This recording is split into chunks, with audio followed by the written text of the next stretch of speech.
Nearly 42 years as Libya's leading man, Muammar Gaddafi remains one of the longest non-royal ruling leaders of our era.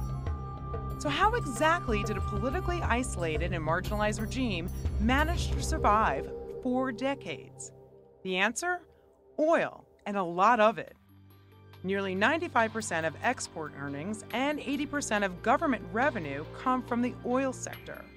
Libya is home to the biggest petroleum reserve in Africa, an estimated 46.4 billion barrels.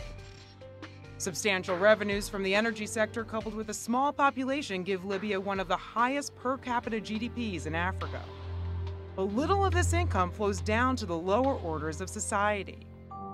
40% of Libya's population of 6.4 million lives below the poverty line. It was shortly after Libya's declaration of independence that King Idris al-Senussi initiated the development of the oil industry in 1951.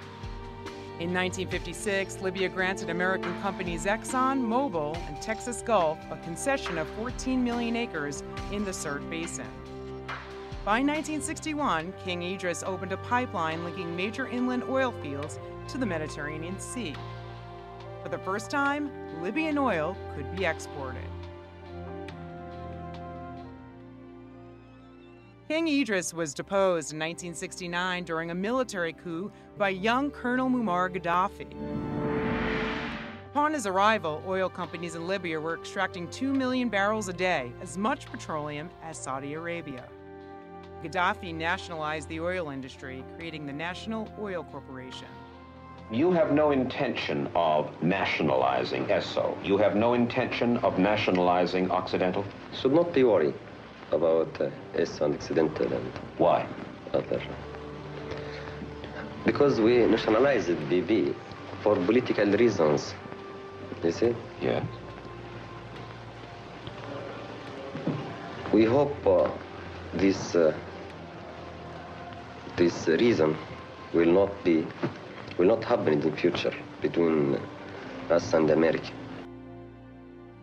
Recurring suspicion around Libya's sponsoring of terrorism and its growing friendship with the Soviet Union met severe U.S. sanctions in the early 80s. On March 10, 1982, the U.S. prohibited imports of Libyan crude oil. Exxon and Mobil left their Libyan operations by January 1983. Libya found itself even more isolated in 1992 when additional UN sanctions followed the 1988 bombing of Pan Am Flight 103 over Lockerbie, Scotland.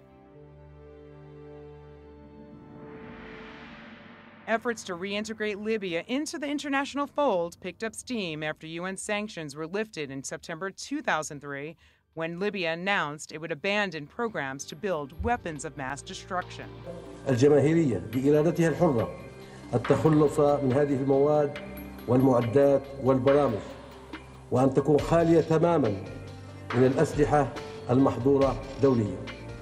In 2004, President George W. Bush ended economic sanctions, helping Libya to attract greater foreign direct investment in the energy sector. Libya can regain a secure and respected place among the nations. Today, 79% of Libya's oil production is exported to Europe.